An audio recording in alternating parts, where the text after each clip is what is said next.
Au cœur de l'Antarctique, sous des kilomètres de glace, s'étend un monde que personne n'a vraiment vu.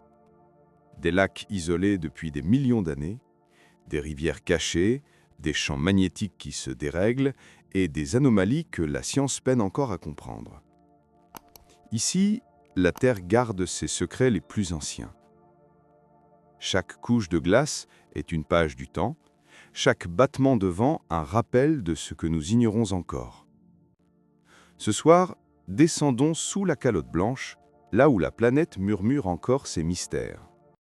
La découverte satellite censurée.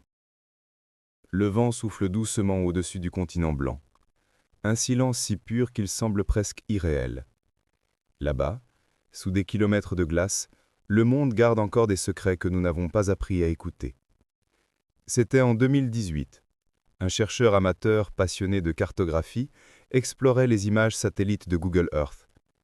Il aimait voyager sans bouger, errer au hasard des coordonnées, découvrir des formes étranges que personne n'avait remarquées.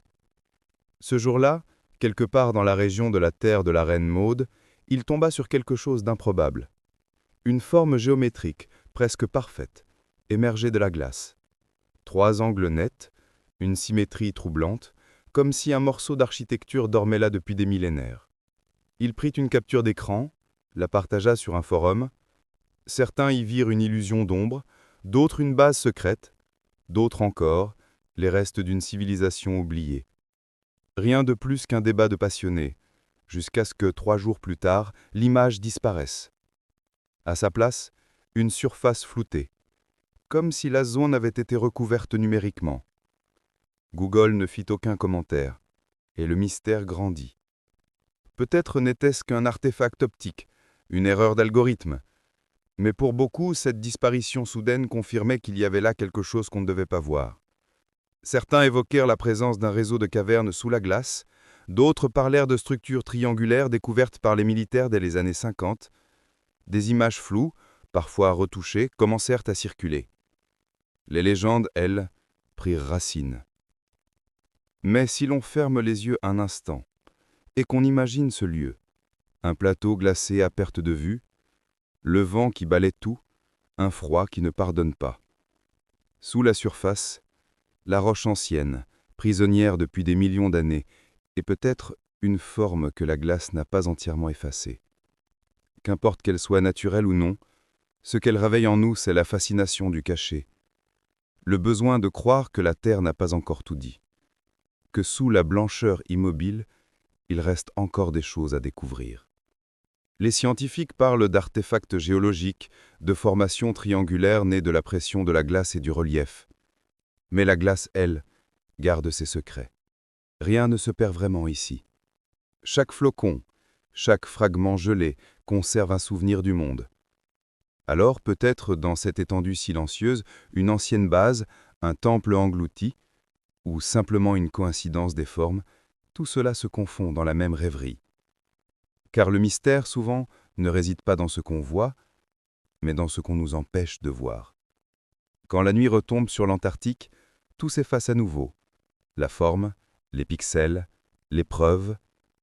Ne reste que la blancheur, la paix du vent, et cette impression étrange d'avoir entrevu quelque chose qui nous dépasse. Et peut-être, quelque part, quelqu'un regarde encore, attendant le moment où l'image réapparaîtra. Car ici, dans le froid du bout du monde, chaque silence a quelque chose à dire. La base 211. Le secret des anciens nazis.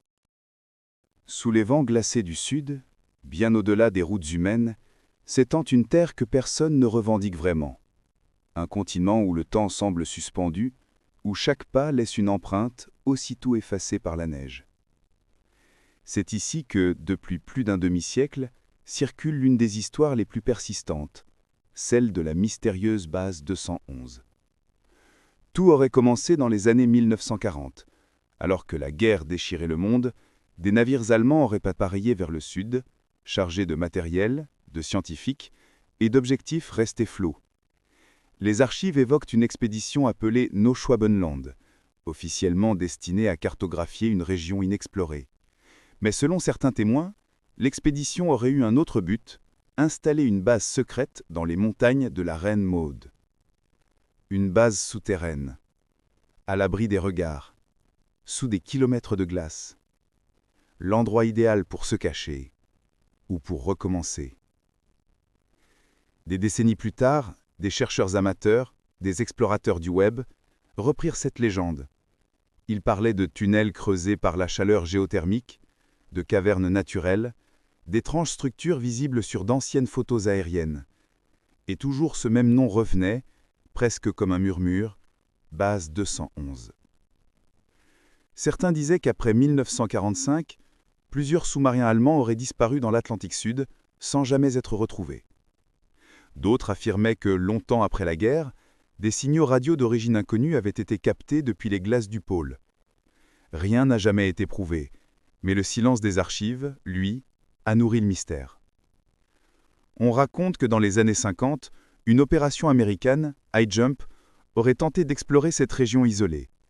Officiellement, il s'agissait d'une mission scientifique, mais selon certaines versions, l'expédition aurait été interrompue brutalement après la perte d'appareils et des témoignages de phénomènes aériens inexpliqués.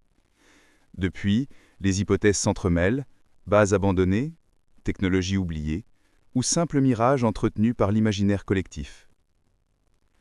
Ferme un instant les yeux, imagine la scène. Une vallée de glace, immobile sous le vent.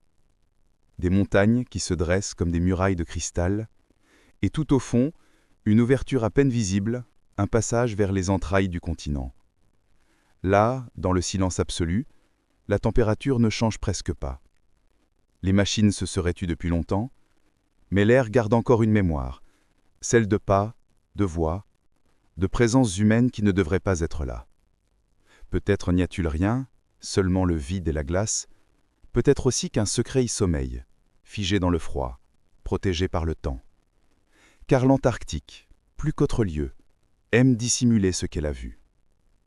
Aujourd'hui encore, certains passionnés cherchent la trace de cette base sur les images satellites. Ils agrandissent, comparent, superposent. Parfois, une ligne droite, une ombre nette, ravive la légende. Puis la neige revient, et tout disparaît. Et si au-delà des mythes, la base 211 n'était qu'un symbole, celui de notre désir d'imaginer l'invisible, de croire qu'il reste des territoires que personne ne maîtrise vraiment. Dans le souffle du vent polaire, la rumeur continue.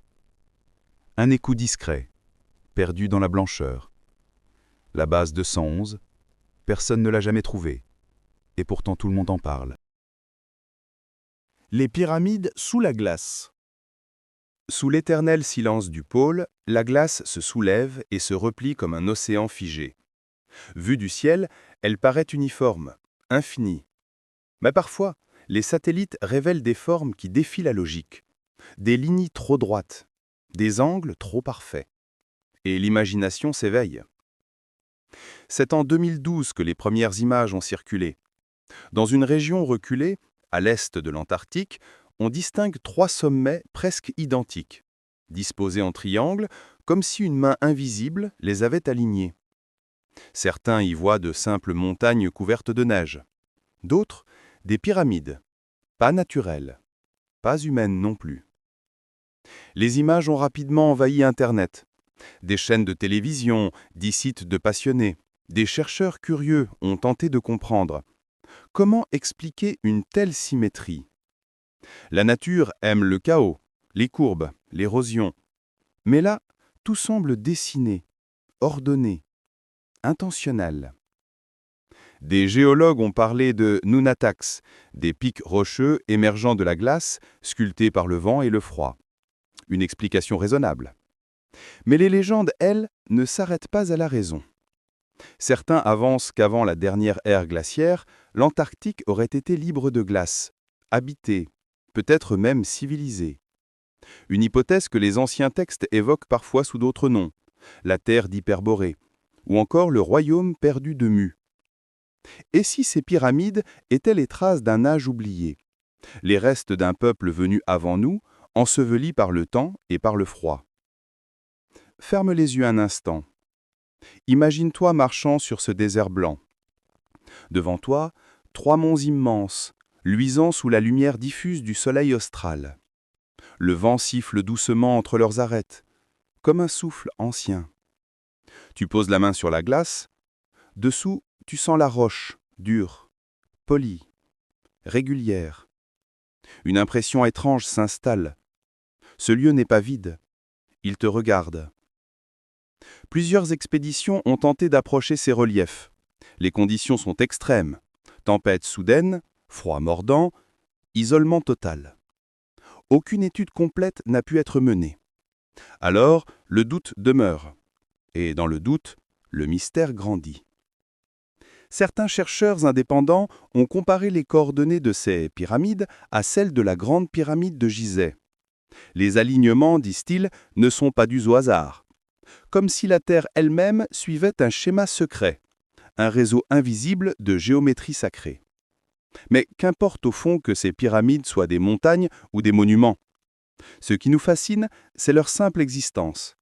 Cette idée qu'au milieu du néant, la nature, ou quelque chose d'autre, ait dessiné une forme qui nous parle.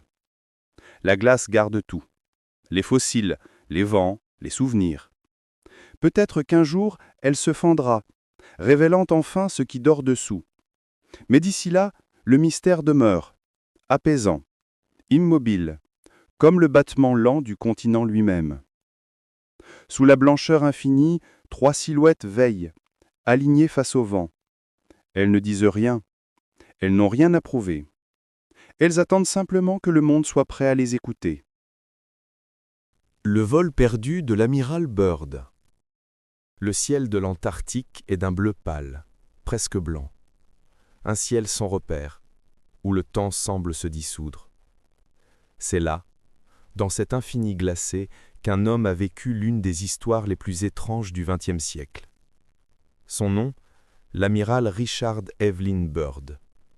Explorateur, aviateur, héros de son temps. Dans les années 40, il mena plusieurs expéditions vers le pôle Sud. Officiellement pour la science. Mais certains disent que, ce jour-là, en février 1947, il a vu bien plus que ce que les rapports racontent. L'histoire commence avec une mission de reconnaissance aérienne. Byrd décolle à bord de son avion, accompagné d'un copilote, pour survoler une région encore inexplorée du continent. La radio capte sa voix, calme, méthodique. Puis, soudain, un silence. Un long silence. L'appareil disparaît des radars pendant plusieurs heures. Quand il revient, tout semble normal. Mais dans ses yeux, raconte-t-on, il y a quelque chose de différent. Une distance. Comme si, pendant ce laps de temps, il avait franchi une frontière invisible. Quelques mois plus tard, un texte circule, attribué à Byrd lui-même. Un extrait supposé de son journal de bord. Il y décrit un monde au-delà du pôle, une vallée verdoyante, baignée d'une lumière douce, habitée par des êtres qu'il ne peut expliquer. Des formes hautes, lumineuses, venues d'un autre plan. Il lui aurait parlé, lui disant que l'humanité joue avec des forces qu'elle ne comprend pas. Officiellement, ce journal n'a jamais été authentifié. Les archives militaires ne mentionnent rien. Mais pour beaucoup, cette mission est justement la preuve d'un secret, une mission classifiée, une rencontre cachée, un passage vers un autre monde, peut-être sous la croûte glacée. Les partisans de la Terre creuse affirment que Byrd aurait découvert une ouverture vers l'intérieur du globe, un écosystème préservé, gardé secret depuis. Une idée invraisemblable, mais étrangement persistante. Imagine l'avion glissant au-dessus du désert blanc. Le moteur ronronne faiblement, le vent hurle contre la carlingue. Soudain, la boussole s'affole, les aiguilles tournent sans raison. Sous l'appareil, la glace se déchire, laissant apparaître une vallée d'un vert profond, illuminée par une lueur dorée.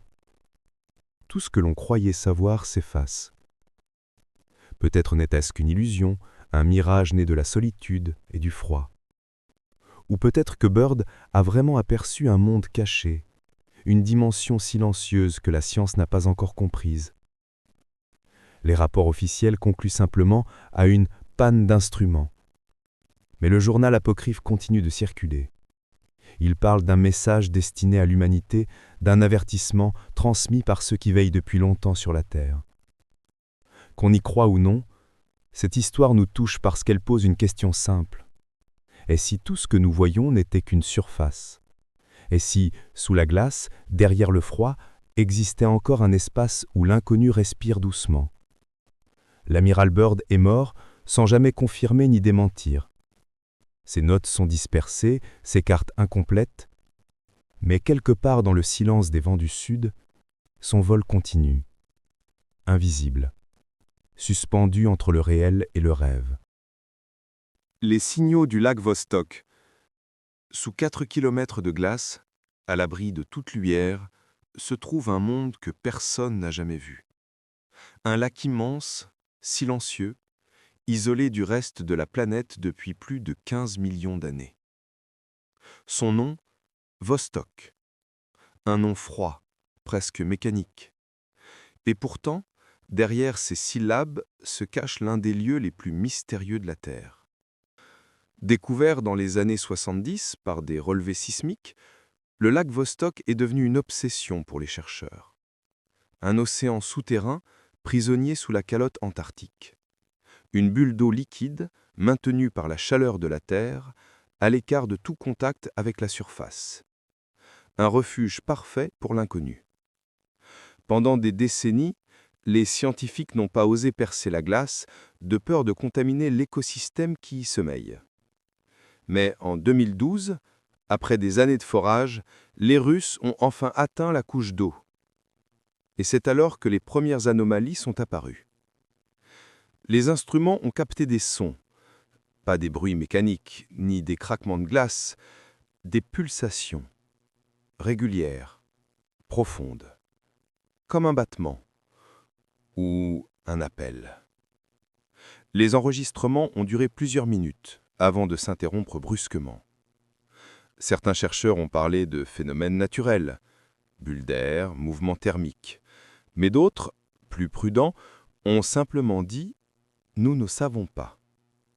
Depuis, les signaux du lac Vostok reviennent parfois, faibles, imprévisibles, des vibrations presque vivantes. Et dans le silence de la glace, chaque écho semble raconter une histoire. Imagine-toi là-bas. Une nuit polaire infinie, la station Vostok à moitié endormie sous le vent. Les générateurs ronronnent faiblement. La température descend à -60 degrés. Sous tes pieds, 4000 mètres de glace. Et en dessous, une mer cachée, vivante. La faille de 2016. L'Antarctique. Un monde que l'on croit immobile. Mais parfois, même la glace bouge. Et quand elle le fait, c'est comme si la Terre elle-même respirait. En 2016, un événement étrange a surpris les chercheurs. Au cœur de la plateforme glaciaire de Larsen C, une fissure gigantesque est apparue. Au début, ce n'était qu'une ligne fine, perdue dans la blancheur. Puis, semaine après semaine, elle s'est étirée. Des kilomètres, des dizaines de kilomètres. Une cicatrice qui s'allongeait sans bruit, sans prévenir. Les satellites observaient le phénomène, impassibles. La faille grandissait, comme un souffle contenu depuis des siècles. Et un jour, sans avertir, elle s'est ouverte. Un bloc de glace immense, plus vaste que certains pays, s'est détaché du continent. Un morceau de la Terre qui partait à la dérive. Les scientifiques parlaient d'un processus naturel, de la glace qui avance, se fracture, se renouvelle. Mais dans les profondeurs du continent, certains capteurs ont enregistré autre chose. Sous la glace, à plusieurs kilomètres de profondeur, une chaleur inhabituelle. Une anomalie. Comme si le sol d'ordinaire si froid s'était soudain éveillé. Personne n'a su expliquer cette source d'énergie. Certains y ont vu la trace d'un courant géothermique. D'autres un signe que la Terre, sous la glace, cache encore des mouvements que nous ne comprenons pas. Mais une rumeur, elle, a pris racine ailleurs. Sur les forums, dans les cercles de passionnés, on a commencé à parler d'autre chose. D'un passage. D'une ouverture vers des cavités enfouies, révélées par la chaleur. Des images satellites montreraient une zone de brume, de vapeur au-dessus de la faille, Trop floue pour être certaine, trop nette pour être ignorée. Ferme les yeux. Imagine ce gouffre immense, noir, béant, s'ouvrant dans la blancheur parfaite. Le vent s'y engouffre, hurlant comme une voix ancienne. Tu t'approches lentement. La glace craque sous tes pas. En dessous, tu sens une vibration, faible, régulière, comme si quelque chose bougeait tout au fond. Les chercheurs ont tenté de sonder la zone, mais les instruments s'y perdent. Les températures varient, les champs magnétiques se brouillent. Certains jours, les mesures semblent vivre, comme si le sol répondait à ceux qui l'écoutent. Les plus rationnels parlent de phénomènes purement physiques, la rencontre entre la pression, la glace, la chaleur du noyau terrestre. Mais d'autres, plus rêveurs, y voient la trace d'un souffle ancien, le cœur d'un continent qui se souvient. Quand la faille s'est refermée quelques mois plus tard, tout semblait redevenu normal. Mais le satellite continue de montrer, à cet endroit précis, une légère anomalie thermique. Un point chaud. Un battement discret sous le froid. Alors la question demeure. Et si l'Antarctique n'était pas seulement un désert de glace, mais un organisme vivant qui s'étire, respire, s'ouvre et se referme comme une immense créature endormie? Sous la surface, tout est silence. Un silence profond, presque sacré. Et quelque part dans ce silence, la faille veille encore.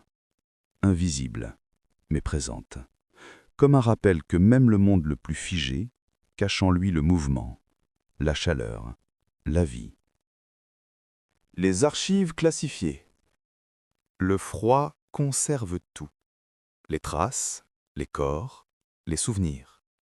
Et parfois, les secrets. Ceux qu'on ne veut pas montrer, qu'on préfère laisser dans le noir, là où personne ne peut les atteindre. Depuis plus d'un demi-siècle, des missions scientifiques se succèdent en Antarctique. Des bases internationales, des expéditions militaires, des forages interminables dans les profondeurs du continent. Des tonnes de données, de prélèvements, d'images. Et pourtant, une partie de ces archives reste inaccessible, classifiée. Officiellement, il s'agit de protocoles de sécurité, de recherche stratégique, de simples précautions diplomatiques. Mais pour beaucoup, c'est le signe qu'il y a là-dessous quelque chose qu'on ne doit pas savoir. Les premières rumeurs sont apparues dans les années 90. Des documents militaires américains mentionnaient de mystérieuses zones d'exclusion autour de certaines régions du pôle.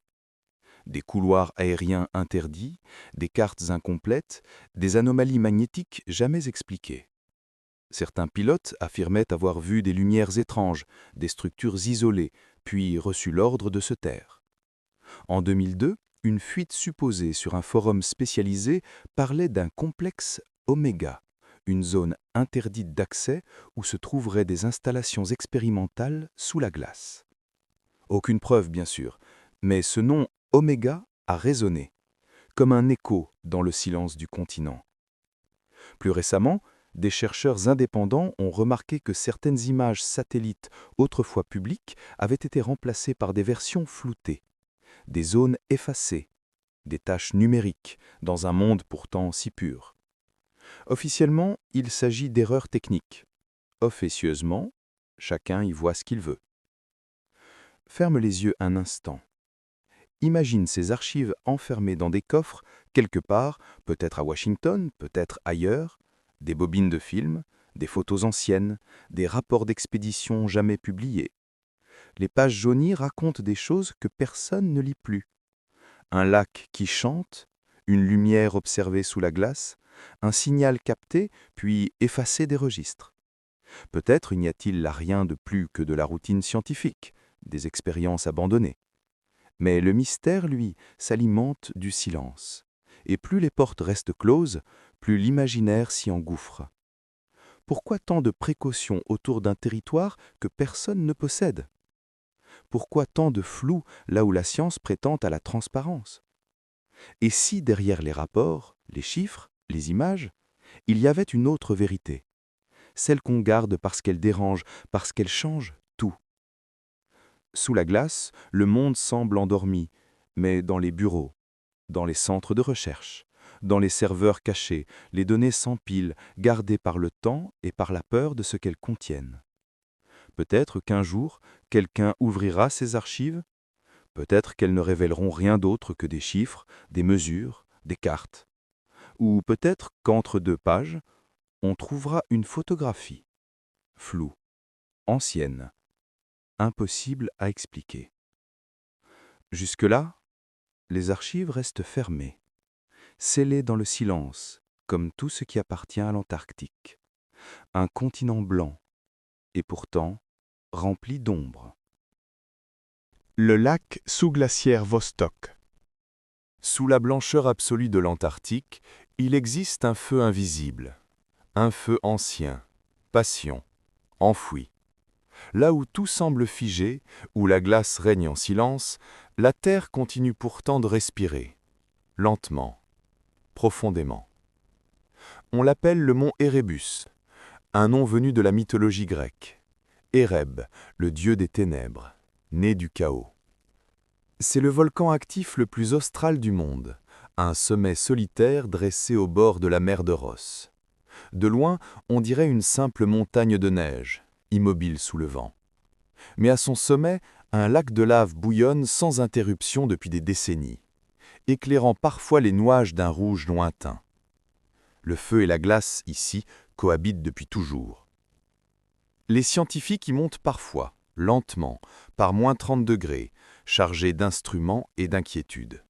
Ils installent des capteurs, mesurent la composition des gaz, écoutent le souffle du cratère. Certains racontent qu'on peut entendre en approchant une sorte de respiration, un grondement profond, régulier, presque vivant, un battement du monde intérieur. Mais l'Erebus n'est pas seul. Sous la calotte glaciaire, des dizaines d'autres volcans sommeillent, invisibles. Certains encore actifs, d'autres éteints depuis des millénaires. Leur chaleur réchauffe la base de la glace, fait naître des lacs, des rivières secrètes et peut-être même des poches de vie. L'Antarctique n'est donc pas seulement un désert gelé. C'est un territoire en tension, une frontière entre la glace et le feu. En 2017, une équipe de géophysiciens britanniques a détecté, grâce aux radars aériens, plus d'une centaine de volcans enfouis sous la glace. Certains culmineraient à plus de 3000 mètres, d'autres formeraient des arcs entiers sous les plateaux du continent. Et plusieurs d'entre eux montrent encore des traces d'activité. Leur chaleur remonte lentement, comme un souffle sous la peau de la Terre. On pense parfois que cette énergie enfouie pourrait expliquer certaines anomalies thermiques observées à la surface. Des zones où la glace fond plus vite, où des crevasses s'ouvrent soudain, où la gravité elle-même semble se dérégler. Peut-être que ce feu souterrain, discret mais constant, façonne encore la carte du continent. Il y a quelque chose de fascinant dans cette coexistence.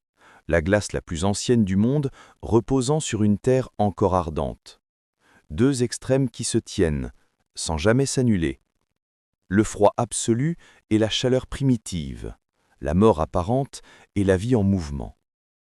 Certains chercheurs ont même évoqué une hypothèse étonnante. Sous certains volcans glaciaires, des micro-organismes auraient survécu dans la chaleur humide des cavernes. Protégés de la lumière depuis des millions d'années, ils continueraient à vivre dans un équilibre fragile, nourri par les minéraux du feu.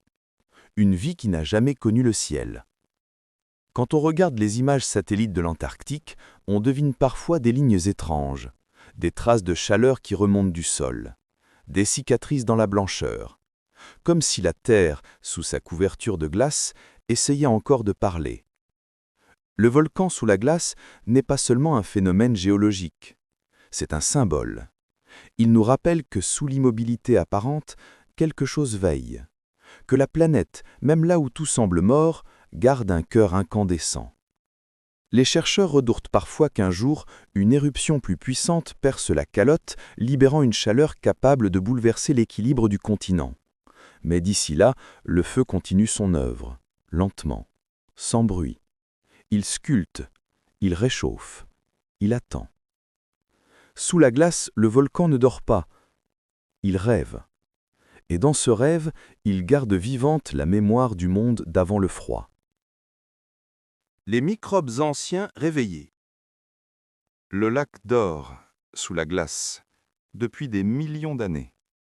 Mais parfois, le silence s'effrite. Une sonde s'enfonce, une mèche de métal traverse les couches anciennes, et soudain, le passé remonte à la surface. Ce que les chercheurs ont trouvé dans la glace du lac Vostok n'était pas seulement de l'eau, ni même de simples sédiments. C'étaient des traces de vie, des formes minuscules, endormies depuis des âges que l'on ne peut concevoir, des microbes anciens, prisonniers du froid, figés comme des étoiles dans un ciel gelé. Certains avaient plus de 100 000 ans, d'autres, selon les estimations, plusieurs millions. Et pourtant, lorsqu'ils furent placés dans des conditions favorables, certains se sont réveillés, doucement, lentement, comme s'ils avaient simplement attendu qu'on leur parle à nouveau. Ce phénomène, les scientifiques l'appellent réactivation, un mot froid, presque mécanique. Mais en réalité, c'est un miracle discret, car cela signifie que la vie, même ensevelie, même oubliée, trouve encore la force de revenir, de recommencer. Sous le microscope, ces créatures n'ont rien d'extraordinaire. De minuscules filaments, des sphères transparentes, à peine visibles. Mais dans leur fragilité, il y a une puissance incroyable. Elles portent en elles la mémoire du monde d'avant, un temps où l'Antarctique n'était pas de glace, mais de verdure et de rivières, un temps où des arbres poussaient là où règne aujourd'hui le froid absolu.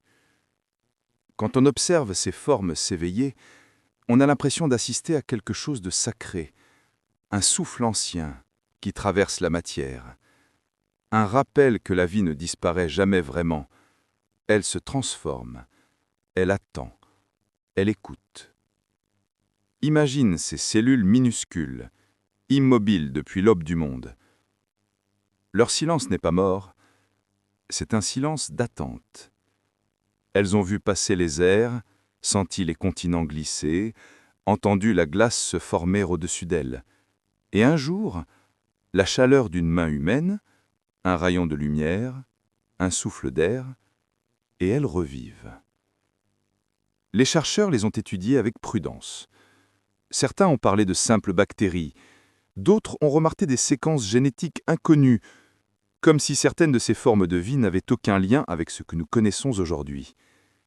Des signatures biologiques isolées, solitaires, étrangères au présent. Les laboratoires ont vite compris qu'ils manipulaient quelque chose d'unique. Non pas dangereux, mais fragile. Une clé vers la compréhension de la résilience du vivant, et peut-être aussi vers la mémoire de la Terre elle-même. Dans le silence des stations polaires, on imagine parfois ces microbes comme des messagers, des voix minuscules venues du passé, qui murmurent « Rien ne s'éteint vraiment, tout sommeille, tout attend son heure ». L'idée fascine et dérange à la fois. Si la vie peut survivre à des millions d'années de gel, alors que signifie la mort? Et si ces organismes, vieux de toute éternité, n'étaient pas seulement des vestiges, mais les ancêtres silencieux de ce que nous sommes? Au dehors, le vent balaie la neige, indifférent. Mais sous la glace, la vie recommence, imperceptiblement. Des bulles d'air se déplacent, des filaments se tendent, des battements minuscules animent le noir. C'est un monde qui renaît dans le secret. Un monde patient, sans hâte, sans bruit. Et quelque part au-dessus, un chercheur observe la goutte fondue dans une éprouvette. Dans ce geste simple, il y a tout le vertige du cosmos. La conscience que même au cœur du froid le plus absolu, la vie ne renonce jamais. Le lac Vostok referme ses portes. La glace se ressoude. Mais dans les laboratoires, sous la lumière douce des microscopes, les microbes anciens bougent encore, comme une respiration d'un autre temps. Et dans ce mouvement infime, on devine un message, presque humain. Le monde n'oublie rien. Il dort parfois, mais il n'oublie jamais. Les météorites de glace. Sous le ciel du sud, la lumière semble venir d'en dessous. Le blanc réfléchit tout, absorbe tout, jusqu'à effacer les contours du monde. Et dans ce décor immobile, l'Antarctique cache un secret paradoxal. C'est l'un des lieux où tombent et se conservent les traces du cosmos. Chaque année, des fragments venus de l'espace s'y posent, des pierres d'un autre âge, tombées d'un autre ciel. Mais ici, rien ne les recouvre, rien ne les efface. Le vent souffle, la glace avance, et les météorites restent, intactes, piégées dans le temps. Elles s'y rassemblent, comme si le continent blanc attirait naturellement les souvenirs de l'univers. On en a retrouvé des milliers, certaines minuscules, d'autres grandes comme des poings humains, noires, mates, brûlées par leur voyage. Et lorsqu'on les fend, à l'intérieur, brille parfois un éclat métallique, un cœur venu d'ailleurs. Les scientifiques en parlent avec une sorte de respect silencieux, car ces pierres sont les témoins d'un passé plus ancien que la Terre elle-même. Elles ont traversé l'espace, flotté parmi les planètes, vu naître des étoiles. Et un jour, elles ont choisi ce lieu, le plus froid, le plus pur, pour s'y endormir. Ferme les yeux un instant. Imagine la nuit polaire. Le ciel noir, profond, sans fin. Un point de lumière glisse, s'éteint dans un souffle. Un fragment du cosmos se détache, tombe lentement à travers l'atmosphère jusqu'à venir reposer dans la blancheur infinie. Personne l'a vu tomber. Mais la glace, elle, l'a entendu. Sous la surface, le froid devient une archive. Elle fige les poussières stellaires, garde intacts les cristaux métalliques, les traces d'un autre monde. Quand les chercheurs les ramassent, c'est comme s'ils ramenaient un morceau du ciel. Certains météorites contiennent des acides aminés, les briques même de la vie. La même chimie que celle que l'on retrouve dans nos cellules. La même chimie, répétée, partout, à travers le temps. Alors, une idée prend forme, douce et vertigineuse à la fois. Et si la vie n'était pas née ici? Et si le souffle qui anime la Terre venait de là-bas, des confins du vide? Les anciens peuples regardaient déjà les étoiles en cherchant leur origine. Aujourd'hui, au bout du monde, la glace semble leur donner raison. Chaque météorite est comme une lettre tombée du ciel, écrite dans une langue que nous commençons à peine à comprendre. Une langue faite de fer, de carbone et de lumière figée. Certains spécimens trouvés en Antarctique proviennent de Mars, d'autres de la Lune. Des éclats arrachés par des collisions lointaines projetés dans l'espace avant d'être recueillis ici, sur la Terre blanche. Ainsi, dans un silence total, l'Antarctique devient un musée cosmique, où chaque pierre raconte un voyage de millions d'années. Les chercheurs marchent sur la neige, les yeux baissés, à la recherche de ces pierres sombres. Elles sont rares, fragiles, mais lorsqu'ils en trouvent une, c'est comme une rencontre, un instant suspendu entre deux infinis, celui du ciel et celui de la glace. Et parfois, au détour d'une plaine sans horizon, ils découvrent une pierre si ancienne qu'elle semble respirer encore. Une trace de feu endormie dans le froid. Une mémoire de l'univers posée au bout du monde. Les météorites de glace nous rappellent que tout est lié. Le ciel et la terre, la chaleur et le froid, la naissance et le sommeil. Nous sommes faits des mêmes poussières, porteurs des mêmes étincelles. Ce que nous appelons mystère n'est peut-être qu'un souvenir qui revient de très loin. Alors quand la nuit tombe sur l'Antarctique, que le vent se tait et que le ciel se remplit d'étoiles, on peut presque entendre un écho, le murmure d'un caillou venu d'ailleurs, chuchotant doucement « Je suis tombé, pour que tu te souviennes d'où tu viens ». Les montagnes enfouies de Gambortsev. Sous la glace, il existe un autre monde. Pas seulement un lac, pas seulement une mer secrète, mais une chaîne entière de montagnes, vastes, profondes, silencieuses. Les montagnes de Gambortsev. Elles s'étendent sur plus d'1 millier de kilomètres, quelque part sous le cœur de l'Antarctique. Et pourtant, personne ne les a jamais vues. Elles sont cachées sous plus de 3 kilomètres de glace.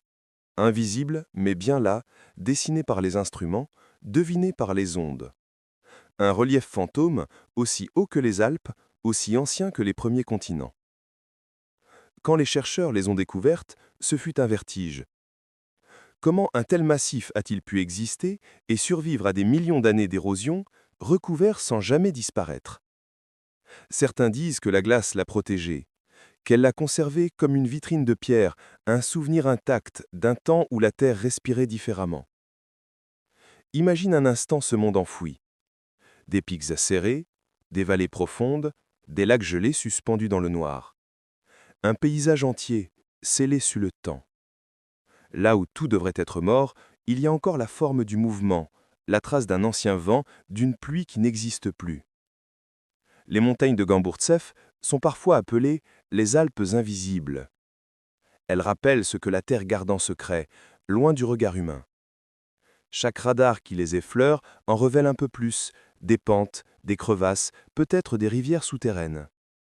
Mais l'image reste floue, presque pudique, comme si le continent refusait de livrer entièrement son visage. On raconte que la base de cette chaîne pourrait cacher le noyau même de l'Antarctique, la graine géologique autour de laquelle le continent s'est formé. Si c'est vrai, alors ces montagnes sont le cœur d'un monde, le centre oublié autour duquel la glace a grandi, couche après couche, siècle après siècle. Sous la pression, les roches murmurent encore. Les sismographes enregistrent des vibrations fines, régulières. Peut-être des mouvements internes ou simplement la respiration lente de la glace. Mais certains chercheurs aiment à dire que ce sont les montagnes elles-mêmes qui parlent, à leur manière. Une voix de pierre qui traverse le froid et le temps. Dans les images radar, les reliefs apparaissent comme des ombres bleues, translucides. On pourrait croire à des mirages. Pourtant, chaque courbe, chaque crête correspond à une réalité enfouie, immobile depuis des ères géologiques. Sous la lumière blanche du pôle, ces silhouettes invisibles deviennent presque mythiques. Ferme les yeux. Imagine-toi descendre dans ce silence. La glace s'épaissit, le monde devient bleu, puis noir. Et soudain, un vide s'ouvre. Une vallée immense, surplombée de pics invisibles. L'air y est ancien, chargé d'échos et de poussière d'étoiles. C'est là que la Terre garde ses rêves les plus anciens. Les montagnes de Gamburtseff nous rappellent que le monde ne s'arrête pas à ce que l'on voit. Sous chaque apparente immobilité, il y a un mouvement secret. Sous chaque surface, une histoire. La glace ici n'est pas seulement un linceux, elle est une mémoire. Elle garde, protège, veille. Et peut-être qu'un jour, lorsque le froid reculera, ces montagnes renaîtront à la lumière. Leur sommet se dressera à nouveau sous le ciel du sud, révélant enfin le visage de ce continent intérieur. Mais d'ici là, elles demeurent là où elles ont toujours été, dans le silence profond, protégées par leur manteau de verre. Dans la nuit polaire, on pourrait croire entendre un grondement sourd venu du dessous, un battement lent, tellurique, presque vivant. Ce n'est pas une illusion, c'est la Terre qui respire. Et sous 3 kilomètres de glace, les montagnes de Gamburtseff en sont le cœur. Les forêts fossiles de l'Antarctique. Avant la glace, il y eut des arbres. Des forêts entières, immenses et calmes, s'étendaient là où règnent aujourd'hui le vent et le froid. C'est difficile à imaginer quand on voit l'Antarctique. Un désert blanc, une étendue de silence. Et pourtant, il y a très longtemps, la vie bruissait ici, verte, souple, végétale. Les géologues ont prouvé leurs traces dans la pierre. Des troncs fossilisés, couchés dans la roche comme des souvenirs pétrifiés. Des cernes de croissance, des nervures fines, encore visibles sous la poussière. Certains arbres sont si bien conservés qu'on distingue la texture de l'écorce, les canaux où coulait jadis la sève. Ils datent de plus de 250 millions d'années. À cette époque, l'Antarctique faisait partie d'un grand continent unique, le Gondwana. Le climat y était doux, presque tropical. Des fougères géantes, des arbres à aiguilles, des mousses épaisses formaient des forêts denses, baignées d'une lumière longue et basse. Les jours étaient sans fin, les nuits brèves. Le soleil tournait lentement à l'horizon, comme un veilleur. Puis, lentement, tout a changé. La Terre a tourné sur elle-même, les continents ont dérivé, et le froid a commencé à descendre. Les forêts se sont recouvertes de givre, puis de glace, puis de silence. Mais leurs racines sont restées intactes, emprisonnées dans le sol gelé. Aujourd'hui, lorsqu'on les découvre, on a l'impression d'ouvrir un livre écrit par la terre elle-même. Chaque anneau raconte une saison ancienne. Chaque fibre garde la mémoire d'un air plus doux, d'une pluie disparue. Ces arbres n'ont pas seulement vécu, ils se souviennent. Ferme les yeux. Imagine une forêt là où s'étend aujourd'hui la banquise. Les troncs sombres se dressent sous un ciel pâle, traversés de brumes dorées. Le vent y chante, les feuilles tremblent doucement, et au loin, des cours d'eau glissent entre les mousses. C'est un monde lent, sans hâte, un monde qui respire en silence. Et puis, le froid arrive. Au début, ce n'est qu'un frisson dans l'air. Puis les nuits s'allongent, le gel s'installe, la terre durcit. Un jour, la neige ne fond plus. Les arbres continuent de se dresser, fiers et droits, jusqu'à ce que le temps lui-même se fige. Alors, la glace descend et tout s'endort. Les scientifiques ont retrouvé des spores, des graines, des fragments de feuilles si bien conservés qu'ils semblent encore vivants. Certains rêvent de les faire germer, de réveiller la mémoire végétale de la planète. Mais plupart préfèrent les laisser dormir là où ils sont, dans le calme parfait du passé. Les forêts fossiles de l'Antarctique ne sont pas seulement des témoins du temps. Elles sont la preuve que rien n'est jamais vraiment perdu. Sous la glace, la vie persiste sous d'autres formes. Le bois devient pierre, la sève devient cristal, mais l'esprit demeure. Une continuité invisible relie le verre ancien à la blancheur d'aujourd'hui. Parfois, quand le vent balaie la neige, un morceau de tronc réapparaît, sombre, poli par le froid. C'est comme si la terre respirait à travers lui, un souffle venu d'un autre âge.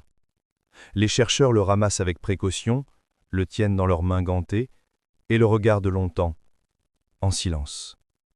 Ce n'est pas une relique, mais une mémoire, un fragment de forêt qui a choisi de ne pas mourir.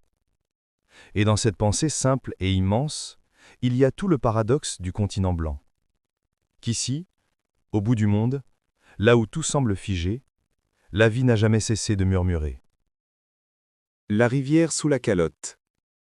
Sous la glace, il n'y a pas que le silence.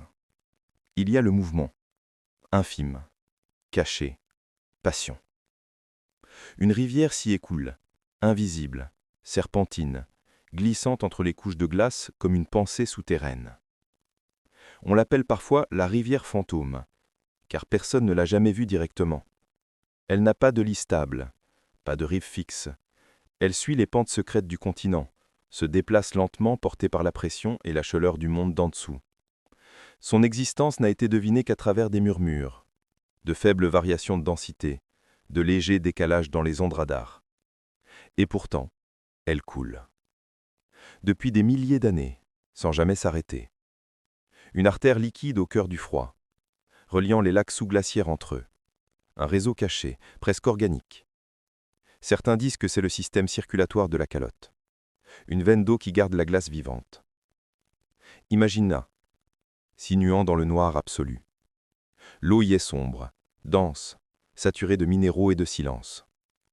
Elle glisse sur la roche ancienne, ronge le socle, charrie des sédiments qui n'ont jamais vu la lumière. Chaque goutte y voyage à la vitesse d'un souffle, dessinant lentement la carte du monde intérieur.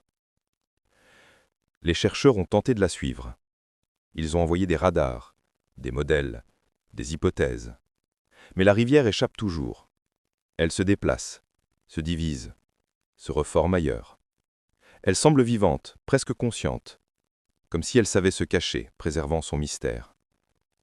Sous la pression de la glace, l'eau n'obéit plus aux lois ordinaires. Elle coule vers le bas, mais parfois aussi vers le haut, portée par la densité et la chaleur interne de la Terre. C'est un mouvement paradoxal, une danse lente entre la gravité et la résistance. Et dans cette tension, quelque chose se maintient. Un équilibre fragile, parfait. Certains pensent que cette rivière joue un rôle essentiel dans la stabilité de la calotte, qu'elle lubrifie son mouvement, qu'elle régule sa respiration. Sans elle, peut-être que tout se briserait. Avec elle, le glacier glisse, lentement, majestueusement, comme un être vivant endormi. Imagine-toi sous 4000 mètres de glace. Tout est bleu sombre, presque noir. Et pourtant tu entends un son. Un chuchotement liquide, régulier. Une pulsation lente, apaisante. C'est la rivière. Elle passe là, tout près, invisible, mais présente. Un cœur battant sous le continent. Il y a quelque chose de profondément émouvant dans cette idée. Que même ici, dans le lieu le plus froid, le plus isolé du monde, l'eau continue de couler. Qu'elle ne renonce pas. Qu'elle trouve toujours un passage, une fissure, une voie. Cette rivière sous la calotte n'est pas seulement un phénomène physique. C'est un symbole. Elle nous rappelle que la vie, elle aussi, trouve toujours un passage. Même sous le poids du silence, même dans la nuit la plus longue. Certains soirs, quand le vent se lève sur la station de recherche, les scientifiques racontent qu'ils entendent un grondement lointain, presque imperceptible. Un son grave, continu, venu des profondeurs. Ils savent bien que ce n'est qu'un écho du mouvement de la glace. Mais dans leurs yeux brille une lueur d'enfance, celle de ceux qui pressentent un mystère que nulle équation ne peut vraiment décrire. Sous la calotte, la rivière poursuit son chemin. Elle relie les mondes, le gel et la pierre, le passé et le présent. Elle coule sans témoin, sans gloire, sans fin. Et quelque part dans son murmure, il y a une leçon simple. Rien ne demeure figé, pas même la glace éternelle. Tout bouge, tout s'écoule, même au cœur du froid. Le champ magnétique inversé. Il existe, quelque part sous la glace, un point où les boussoles s'égarent. Un lieu où le nord devient incertain, où le sud semble hésiter, comme si la Terre elle-même perdait son orientation. C'est là, au cœur du continent blanc, que se cache l'une des énigmes les plus étranges de l'Antarctique, le champ magnétique inversé. Depuis des décennies, les instruments enregistrent des anomalies dans cette région. Les aiguilles dévient sans raison apparente, les cartes s'effacent, les mesures se contredisent. Certains jours, le champ magnétique s'intensifie, d'autres, il s'inverse, comme si le pôle se retournait sur lui-même. Les scientifiques parlent de perturbations locales, d'interférences minérales, de couches géologiques inhabituelles. Mais, au-delà des explications, demeure une impression troublante, celle que quelque chose sous la glace continue de pulser. L'Antarctique, dit-on, est une mémoire, un vaste enregistreur du temps terrestre. Dans ces strates figées, on retrouve les traces des anciennes inversions du champ magnétique, ces moments rares où le nord devient sud, où les pôles échangent leur place. Des bouleversements qui se produisent tous les quelques centaines de milliers d'années, sans prévenir. Et peut-être, selon certains volvés, le prochain a déjà commencé ici. Sous le plateau glaciaire, les chercheurs ont détecté d'étranges courants magnétiques, comme des filaments invisibles reliant la croûte à l'espace. Une énergie lente, cyclique, presque respiratoire. Chaque inversion laisse sa marque dans la roche, un dessin minéral du passé, une empreinte du ciel dans la pierre. Mais, dans l'Antarctique, ce dessin semble encore actif, comme si le sol lui-même hésitait, prêt à basculer à nouveau. Ferme les yeux. Imagine ce renversement. Le nord et le sud qui s'échangent, les champs qui s'inversent, les oiseaux migrateurs perdus, les compas sans direction. Un monde qui, l'espace d'un instant, oublie où il va. Ce serait imperceptible à l'œil nu, mais immense dans sa portée. Un mattement du noyau terrestre, une respiration planétaire. Certains explorateurs ont raconté avoir ressenti dans certaines zones du pôle une étrange désorientation. Non pas le vertige du froid ou de la fatigue, mais une sensation plus subtile, celle de ne plus savoir d'où vient la lumière, comme si l'espace lui-même se tordait, comme si le monde, un instant, se retournait doucement sur lui. Les scientifiques, eux, observent sans relâche. Ils mesurent, notent, comparent les variations de champ, les pulsations du noyau de fer liquide sous nos pieds. Mais dans les laboratoires comme sur la glace, une même question revient, presque murmurée. Et si cette inversion n'était pas qu'un phénomène géophysique? Et si elle traduisait quelque chose de plus profond, un cycle naturel du vivant, une bascule de l'équilibre intérieur de la Terre? Sous 4000 mètres de glace, les champs magnétiques se plient et se croisent. Ils forment des arabesques invisibles, comme les lignes d'un manuscrit ancien que personne ne sait encore lire. Certains chercheurs y voient une symphonie, d'autres une alerte. Mais tous ressentent la même chose. Le sol de l'Antarctique n'est pas mort. Il respire. Il pense. Et peut-être qu'un jour, le renversement se produira à nouveau. Les pôles échangeront leur rôle, les aurores boréales danseront au sud, et le monde, un instant, se taira. Puis tout recommencera, comme si rien n'avait changé.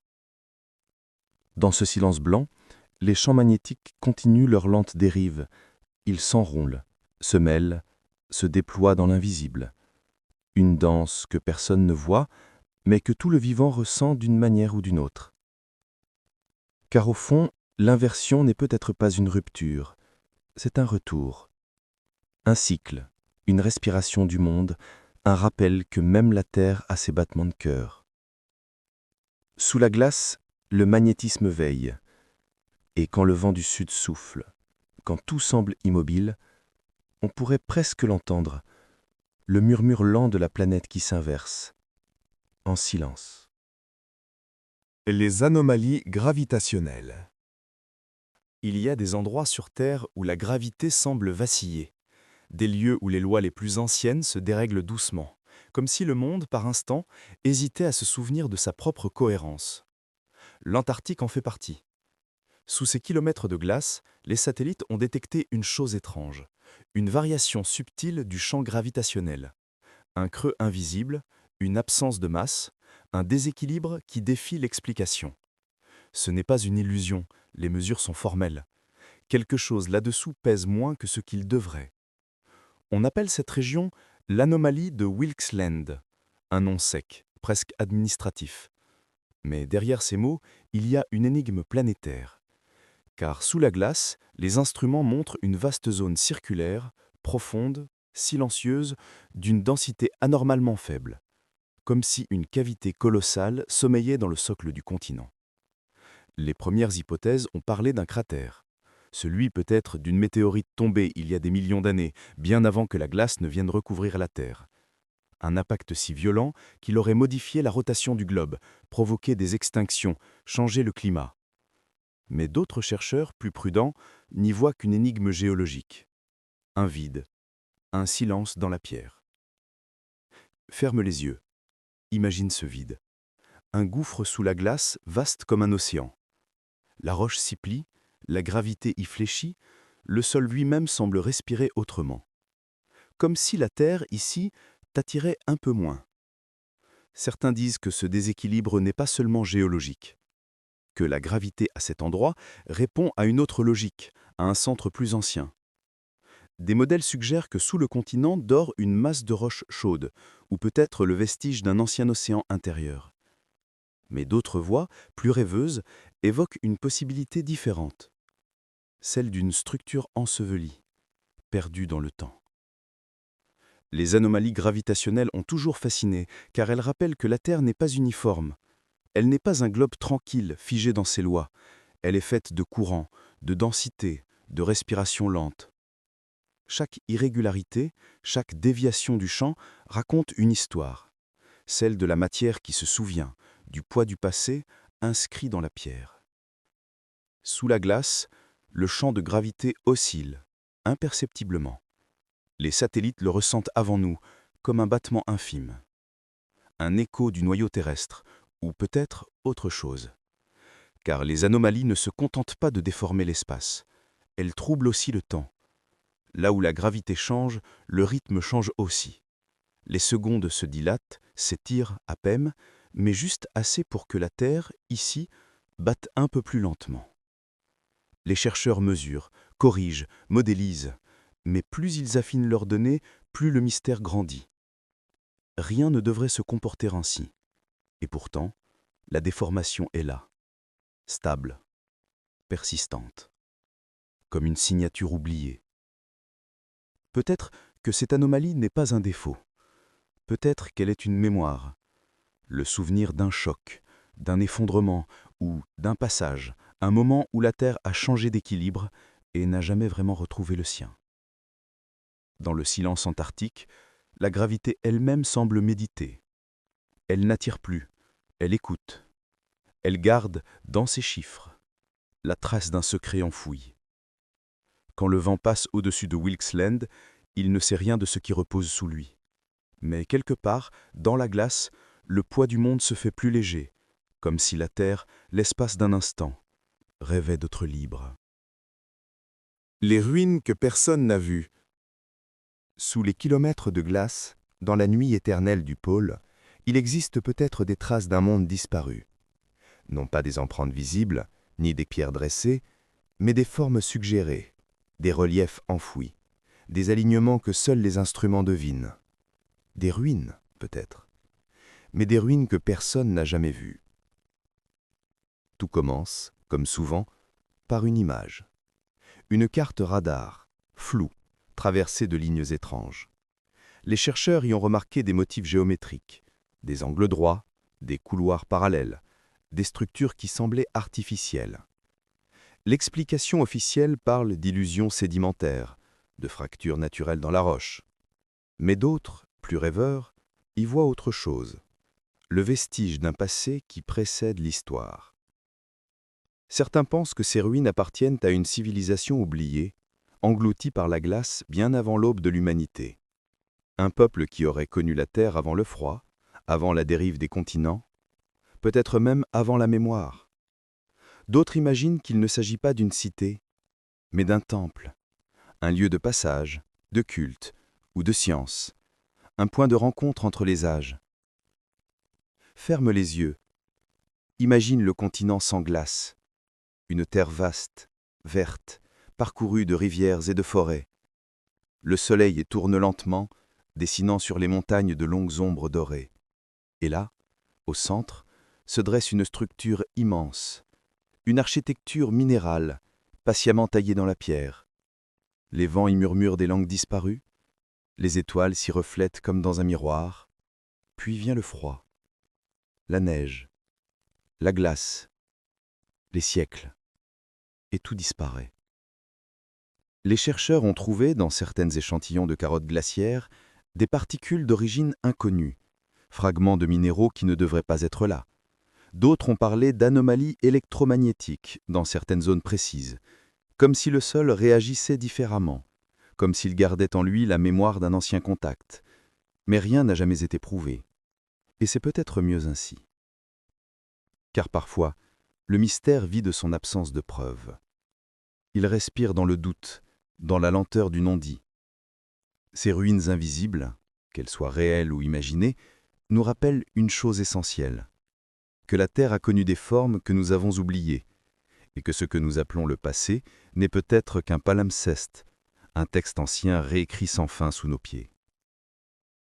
Dans les années 1990, une équipe scientifique aurait détecté, sous plus de 2 km de glace, une zone d'écho étrangement régulier, un ensemble de volumes ordonnés, presque architecturaux.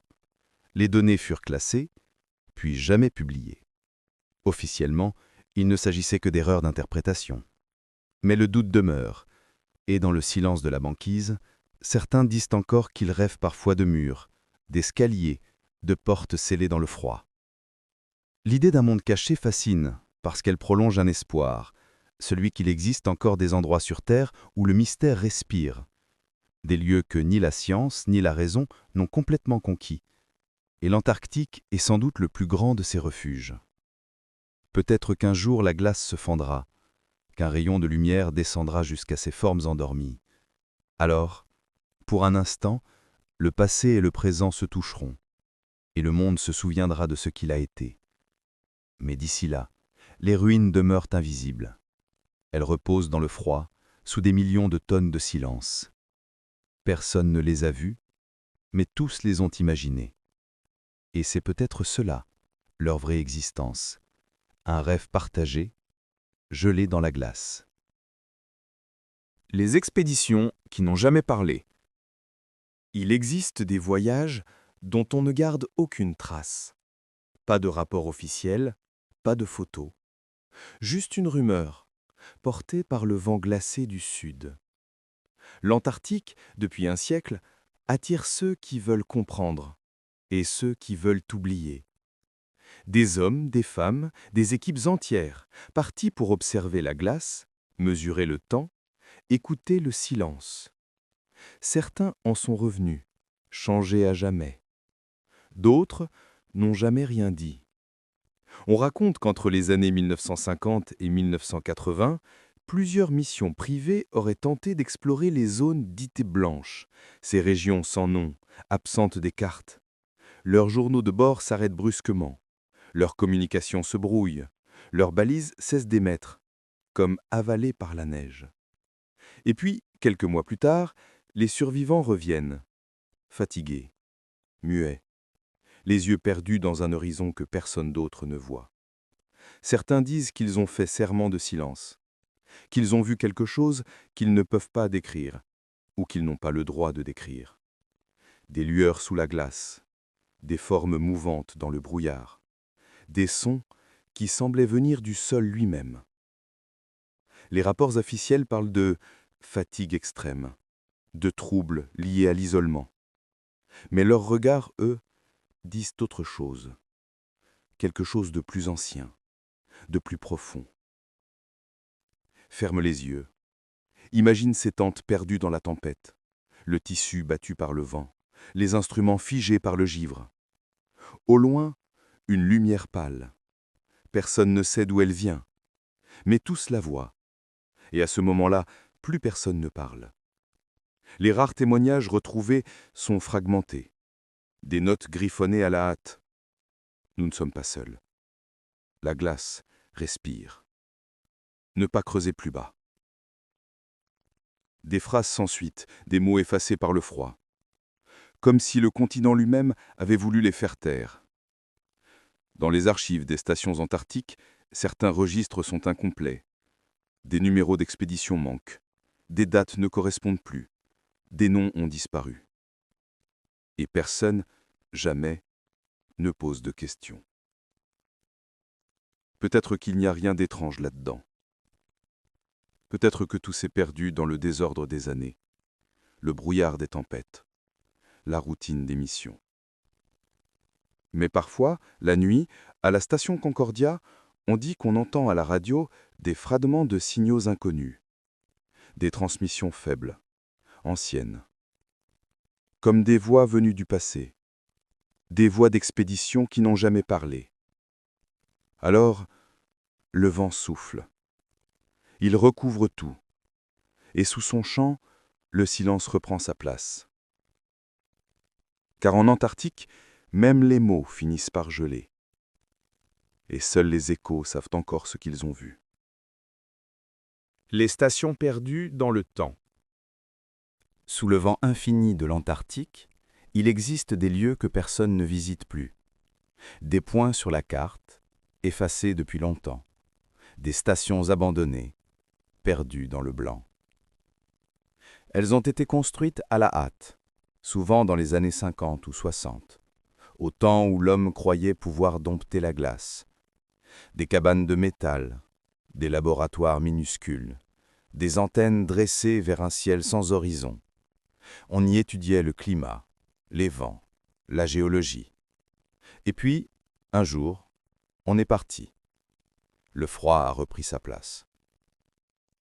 Certaines de ces stations sont encore là, figées dans le temps. Les murs craquent, les générateurs sont muets, Les journaux de bord dorment sous une fine poussière de givre. À l'intérieur, les tasses sont encore sur les tables, les lits défaits, les montres arrêtées, comme si les habitants s'étaient levés un matin et avaient simplement disparu. Les expéditions modernes les retrouvent parfois par hasard, au détour d'une tempête ou d'un changement de relief. Elles surgissent du brouillard, spectrales, solitaires. Une porte qui bat dans le vent, un panneau rouillé portant un nom presque effacé, Station Polaris, Camp 4, Erebus Outpost, des noms qui n'apparaissent plus sur aucune liste. Certains disent que les horloges, à l'intérieur, continuent de fonctionner parfois, brièvement, qu'elles se remettent à tourner sans raison, puis s'arrêtent à nouveau. D'autres affirment que les radios de ces stations émettent encore, à intervalles irréguliers, des signaux faibles, des fréquences perdues dans le bruit du vent, comme si quelqu'un, quelque part, essayait encore de parler. Ferme les yeux. Imagine-toi entrant dans une de ces stations. Le plancher grince sous tes pas.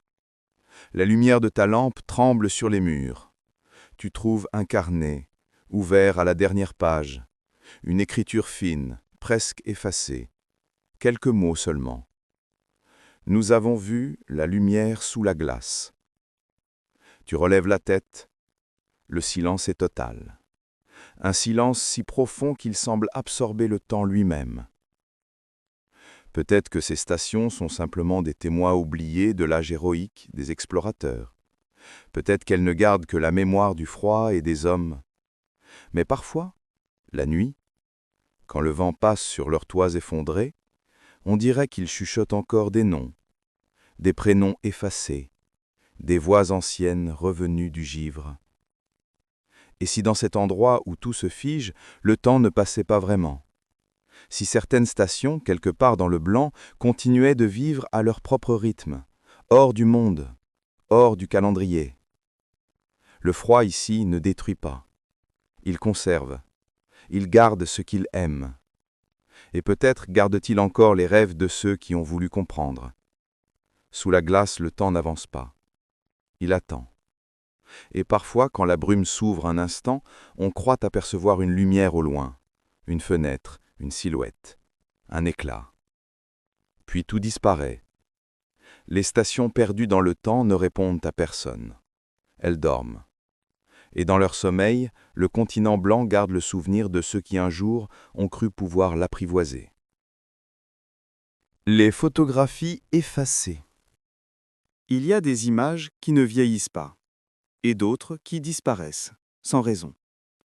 Dans les archives des expéditions antarctiques, certaines photographies semblent s'être évanouies. Pas détruites, pas perdues, effacées. Comme si la lumière qui les avait fixées sur la pellicule avait décidé de reprendre sa liberté. Les premiers explorateurs emportaient avec eux des appareils lourds, fragiles, qu'ils protégeaient du froid sous leur manteau. Ils prenaient peu de clichés, chaque image était précieuse. Leur seule mémoire contre l'oubli du blanc infini. Mais au fil des années, quand ces pellicules ont été développées, certaines ont révélé d'étranges absences. Des silhouettes floues, des zones brûlées, des taches de lumière qui ne devraient pas être là. Et parfois, au centre d'un paysage, une forme manquante. Comme si quelque chose, ou quelqu'un, avait été gommé du décor. Les chercheurs parlent de réactions chimiques, d'émulsions fragiles, de froid trop brutal. Des explications simples, techniques. Mais ceux qui ont tenu ces clichés entre leurs mains racontent autre chose. Ils disent qu'on peut sentir dans ces images un vide, un manque, comme si la photo se souvenait d'un secret qu'elle refusait de montrer. Dans certains musées, on conserve encore ces négatifs. Ils sont rangés dans des boîtes grises, à l'abri de la lumière. Quand on les regarde à la loupe, on y voit parfois des traces d'objets qui n'existaient plus, des structures effacées, des ombres qui ne correspondent à rien. Et sur certaines, à peine visibles, des inscriptions manuscrites. Images détériorées, zones corrompues, anomalies de développement. Ferme les yeux un instant. Imagine-toi devant une table lumineuse, dans une pièce silencieuse. Les négatifs défilent sous la lueur blanche. Un glacier, un avion, un visage, et puis, sur la dernière image, un vide. Une absence nette au milieu du cadre. Comme si le monde, un instant, s'était effacé lui-même. Les photographies, pourtant, ne mentent pas. Elles gardent ce qu'elles ont vu. Alors, que deviennent ces images qui disparaissent? Se dissolvent-elles dans la mémoire de la glace? Ou retournent-elles là d'où elles viennent, dans ce blanc pur, sans forme ni contour? Certains passionnés ont tenté de les restaurer. Ils ont utilisé des logiciels, des filtres, des algorithmes. Et parfois, derrière le voile numérique, quelque chose réapparaît. Une lumière, une ligne, un reflet. Trop subtil pour être certain, trop étrange pour être ignoré. Peut-être que ces photographies effacées ne sont pas des erreurs. Peut-être qu'elles sont un langage, un rappel discret, un message du continent lui-même. Ce que tu veux voir n'est pas toujours ce que tu dois voir. L'Antarctique, après tout, est un grand miroir. Il reflète, mais ne montre jamais tout. Et dans ces reflets manquants, se cache peut-être la plus ancienne vérité, celle du mystère qui refuse d'être capturé. Alors les images s'effacent, les couleurs se dissolvent. Ne reste qu'un souffle, un souvenir, une lueur au fond du blanc. Et quelque part sous la glace, peut-être qu'elles existent encore, invisibles, immobiles, à attendre qu'un jour, quelqu'un ose à nouveau les regarder. Les scientifiques du silence. Ils sont venus ici pour comprendre, mesurer, observer, analyser. Mais l'Antarctique n'aime pas qu'on la mesure. Elle préfère qu'on l'écoute. Les scientifiques qui vivent sur le continent blanc apprennent vite cette leçon. Au début, tout est méthodique, les capteurs, les prélèvements, les rapports envoyés au nord, puis, peu à peu, le silence s'installe. Il s'infiltre dans les pensées, dans les gestes, dans les rêves. Et certaines questions cessent d'être posées. Officiellement, tout est clair. Les stations fonctionnent, les protocoles sont suivis, les données circulent.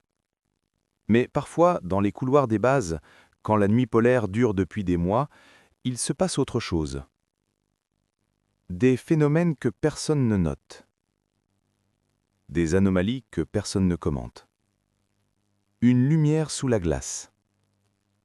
Un signal enregistré puis effacé. Un instrument qui s'affole sans cause apparente.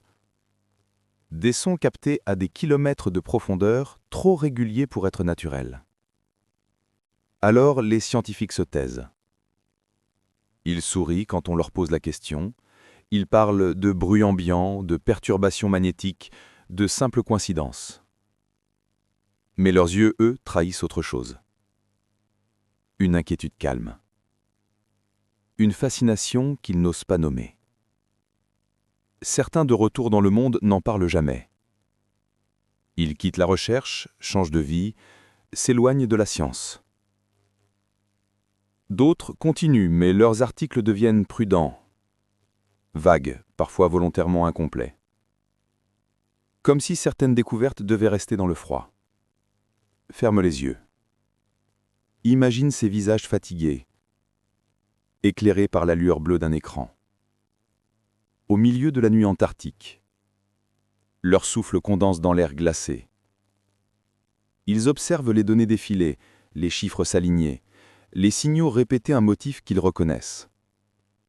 Un battement, une pulsation, presque vivante. Et personne ne dit rien. Dans certains rapports, on retrouve des traces de leur retenue, des phrases effacées, des notes marginales. Observations non confirmées, données écartées du protocole. Pas de publication prévue. Peut-être est-ce la prudence, ou peut-être être une forme de respect, car ici, tout ce qui vit, même dans le silence, demande à être approché avec douceur. Les scientifiques du silence ne mentent pas. Ils protègent. Ils savent que le mystère est parfois plus précieux que la vérité et que certaines réponses, une fois dites, cessent d'exister. Dans le vent du sud, leurs voix se confondent avec le souffle du monde. Ils observent, ils notent, puis ils se taisent. Parce que le silence, en Antarctique, est aussi une forme de science. Et peut-être, au fond, est-ce le continent lui-même qui leur apprend à se taire, à écouter sans comprendre, à sentir sans déchiffrer, à accepter que tout n'a pas besoin d'être révélé? Leur secret n'est pas une cachette, c'est une offrande, un geste humble face à l'infini blanc. Et quand ils repartent, le regard perdu vers le nord, ils emportent avec eux une part de ce silence. Une paix étrange, faite de questions sans réponse. Et le sentiment que, parfois, le vrai savoir, c'est de savoir se taire. L'anomalie magnétique de Wilkes Land. Sous la glace de l'Antarctique de l'Est, il existe un endroit où la boussole perd la raison. Une région immense, vaste comme la France entière, où le champ magnétique s'incline, vacille, se déforme. Les scientifiques l'appellent l'anomalie de Wilkes Land. Les autres n'en parlent presque jamais. Découverte par des satellites dans les années 2000, cette anomalie est restée depuis un mystère géologique. Sous près de 4 km de glace, quelque chose perturbe la gravité, la densité, le magnétisme. Une masse enfouie, invisible, silencieuse. Certains chercheurs pensent qu'il s'agit d'un ancien cratère d'impact, peut-être celui d'un astéroïde tombé il y a plus de 250 millions d'années, un événement si violent qu'il aurait changé la vie sur Terre. D'autres évoquent une structure inconnue, plus régulière, presque trop parfaite pour être naturelle, mais personne ne le sait, et personne n'a encore pu s'y rendre. L'endroit est trop isolé, trop froid, trop profondément enseveli sous le temps. Sur les cartes, Wilkes Land n'a rien d'extraordinaire, une étendue de blanc, sans relief apparent. Mais dans les relevés, c'est une tache sombre, un cœur dense sous la glace, un point où la Terre semble se souvenir de quelque chose qu'elle voudrait taire. Les instruments captent des anomalies subtiles, de légères pulsations magnétiques, des oscillations impossibles à reproduire en laboratoire, comme si le sol respirait, comme si quelque chose en dessous restait encore vivant. Certains ingénieurs ont remarqué un phénomène étrange. Les enregistreurs placés au-dessus de la zone tombent parfois en panne. Les batteries se vident plus vite, les capteurs se figent. Puis tout redevient normal, comme si la glace elle-même avait voulu effacer leur curiosité. Ferme les yeux. Imagine un désert blanc, sans fin, balayé par le vent. Sous tes pieds, à 4000 mètres de profondeur, une masse invisible endormie depuis des millions d'années. Le champ magnétique ondule, léger, comme un souffle. Tu ne vois rien, mais tu sens que le sol t'écoute. Dans certaines théories, Wilkes Land serait une cicatrice, le vestige d'un ancien cratère, un souvenir de la Terre avant les continents. Pour d'autres, ce n'est pas une cicatrice, mais une porte, une ouverture vers quelque chose d'autre, un espace creux, parfaitement circulaire, comme un cratère inversé. Rien ne prouve ces hypothèses, mais tout dans ce lieu semble inviter à la prudence. Les satellites passent, les radars scrutent, les chiffres s'accumulent, et pourtant, aucune explication ne tient vraiment. Alors les chercheurs observent en silence. Ils notent les variations, comparent les données, recalibrent les instruments, et dans leur regard parfois une même expression, celle de ceux qui savent qu'ils sont au bord d'un mystère. L'anomalie de Wilkes Land dort encore, sous la glace, sous les siècles, sous la mémoire du monde. Et peut-être qu'un jour, quand le continent blanc se fendra, elle se montrera enfin. Mais pour l'instant, elle attend. Elle est cote. Et le vent, en passant au-dessus d'elle, semble murmurer. Il y a des choses qu'on ne découvre pas. Elle se réveille seule. L'homme qui a voulu traverser seul. Il y a des endroits que l'on ne traverse pas. Pas parce qu'ils sont interdits, mais parce qu'ils n'appartiennent à personne. L'Antarctique en fait partie. Un continent de silence et de lumière, trop vaste pour l'homme, trop ancien pour ses rêves. Et pourtant, un jour, un homme a voulu le faire, traverser seul, d'un océan à l'autre, sans aide, sans moteur, sans bruit. Juste lui, le vent et la glace. Il s'appelait Henri ou Colin ou Jean, selon les versions. Certains disent qu'il était explorateur, d'autres qu'il cherchait quelque chose qu'il ne pouvait pas nommer. Un sens, peut-être, ou un oubli. Il avait préparé son expédition pendant des années. Un traîneau, quelques instruments, des rations soigneusement comptées, un itinéraire précis, plus de 1500 kilomètres à travers le désert blanc. Il avait promis de transmettre chaque jour un signal, une simple balise, pour dire qu'il allait bien. Les premiers jours furent calmes, des messages courts, presque sereins. Température stable, avance régulière. Vent du sud, beau ciel. Puis, peu à peu, les mots changèrent. Lumière à l'horizon. Boussole décalée. Le GPS indique 2 positions différentes. À partir du 27e jour, plus aucun signal ne fut reçu. Les secours furent lancés, mais la tempête rendit tout impossible. Pendant des semaines, le vent effaça ses traces, la neige recouvrit son passage. Puis, un matin, on retrouva la balise, à moitié enfouie dans la glace. Le traîneau, lui, n'a jamais été retrouvé. Certains disent qu'il est tombé dans une crevasse, comme tant d'autres. D'autres affirment que sa dernière position connue correspondait à une zone interdite, proche d'une ancienne faille thermique, à la frontière de Wilkesland, là où les instruments cessent parfois de fonctionner. Une équipe de chercheurs a récupéré les dernières données enregistrées par sa montre connectée. Un détail a troublé les analystes. Durant les 3 dernières heures, le signal indiquait une température qui montait alors qu'il avançait vers le centre du continent. Sous le froid absolu, une chaleur. Rien d'autre n'a jamais été retrouvé. Pas de corps, pas de tente. Rien qu'un souffle, une histoire, un écho perdu dans la blancheur. Mais parfois, dans les stations scientifiques les plus isolées, on raconte qu'à la tombée du jour, certaines radios captent un bruit étrange, un souffle régulier, mêlé à une fréquence presque humaine, à un murmure, comme une respiration qui se perd dans le vent. Alors, les chercheurs coupent le son, haussent les épaules, mais au fond d'eux, quelque chose frissonne, car ici, personne ne meurt vraiment. On disparaît simplement dans la glace. Et parfois, la glace parle encore. Peut-être qu'il n'a pas échoué. Peut-être qu'il a trouvé ce qu'il cherchait.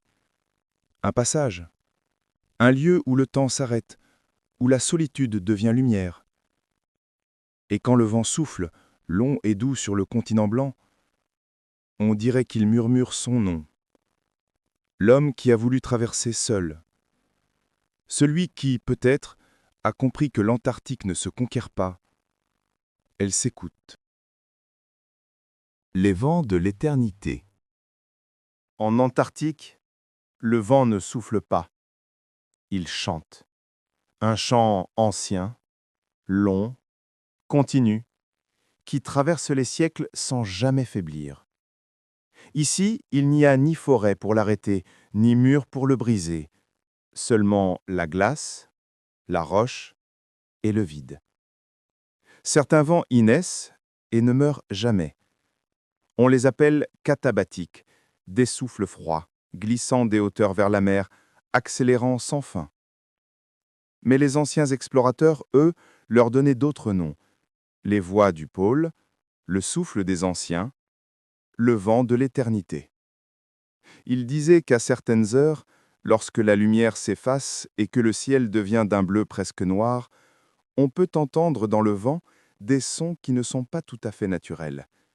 Des notes graves, répétées, comme un écho venu d'ailleurs. Une mémoire du monde portée par l'air. Les scientifiques, eux, parlent de résonance, de vibration dans la glace, de l'écho du continent qui se dilate et se contracte au rythme du froid. Mais ceux qui ont dormi là-bas, dans les stations perdues, te diront autre chose. Ils te diront que le vent parle, qu'il chuchote des mots qu'on ne comprend pas, qu'il murmure des noms, des souvenirs, des fragments d'histoire qui ne devraient pas exister. Ferme les yeux un instant. Imagine ce souffle. Une mer d'air qui court sans obstacle sur des milliers de kilomètres. Il passe sur les montagnes englouties, frôle les lacs cachés, caresse les ruines invisibles.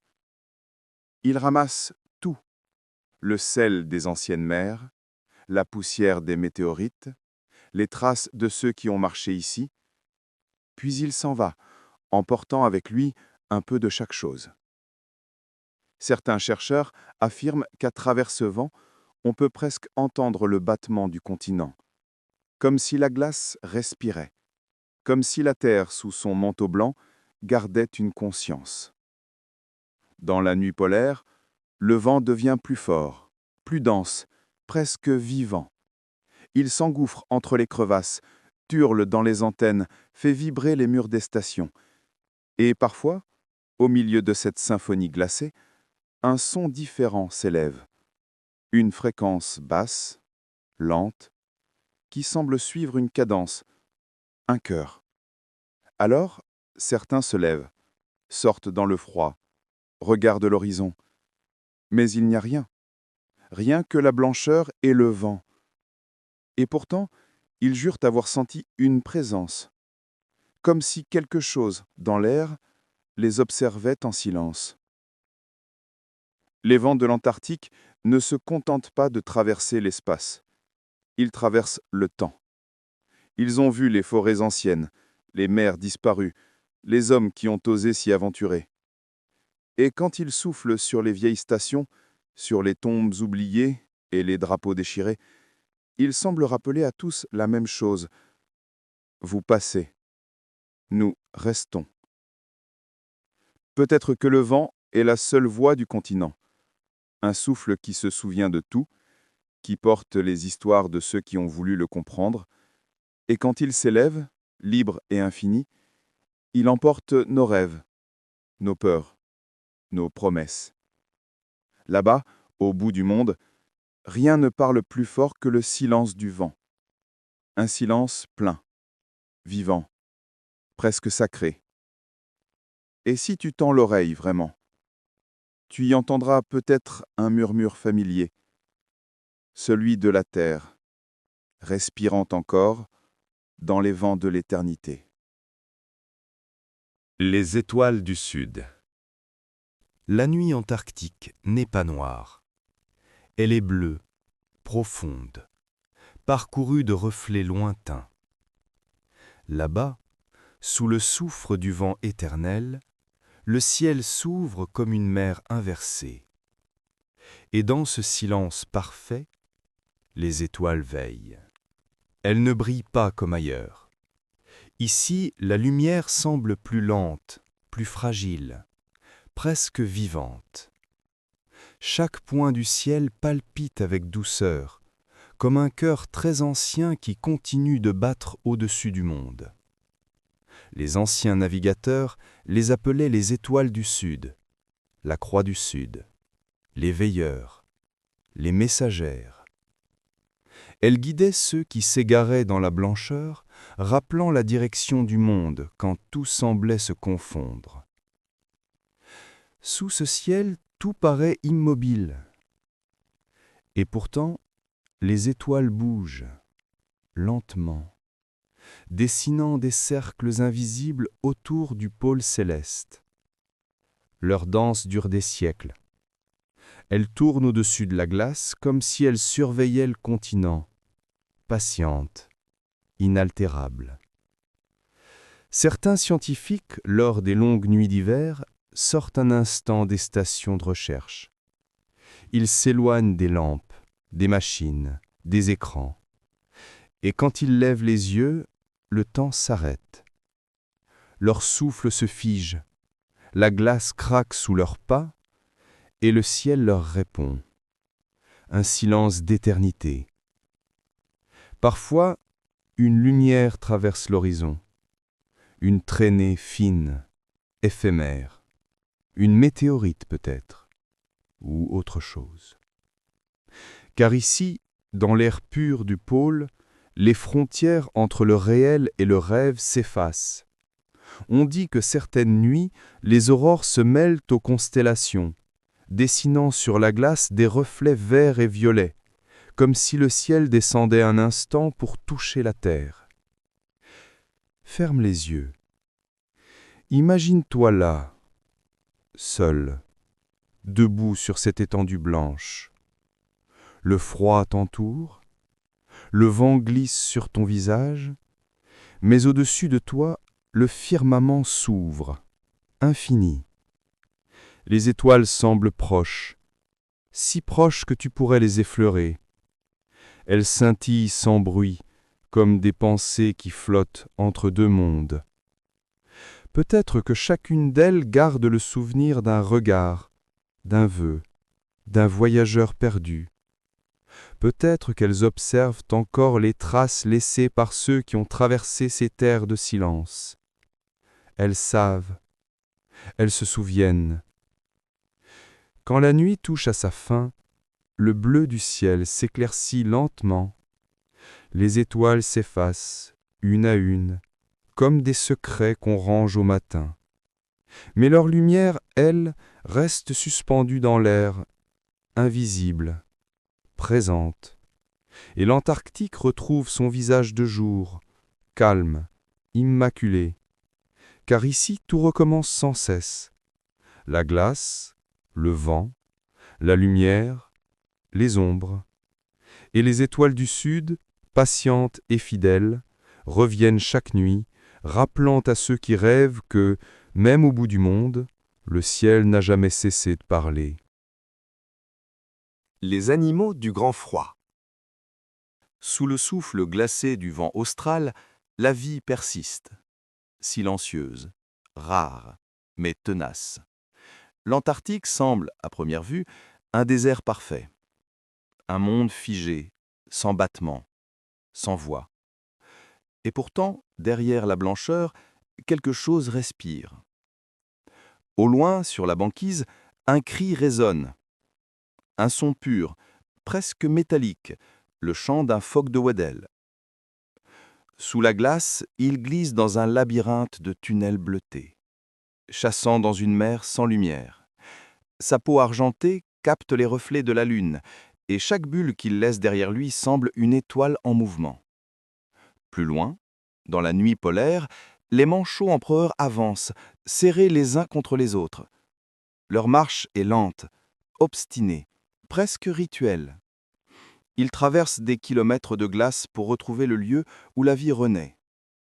Leur souffle se mêle à celui du vent, et dans ce froid absolu, ils deviennent le symbole même de la patience.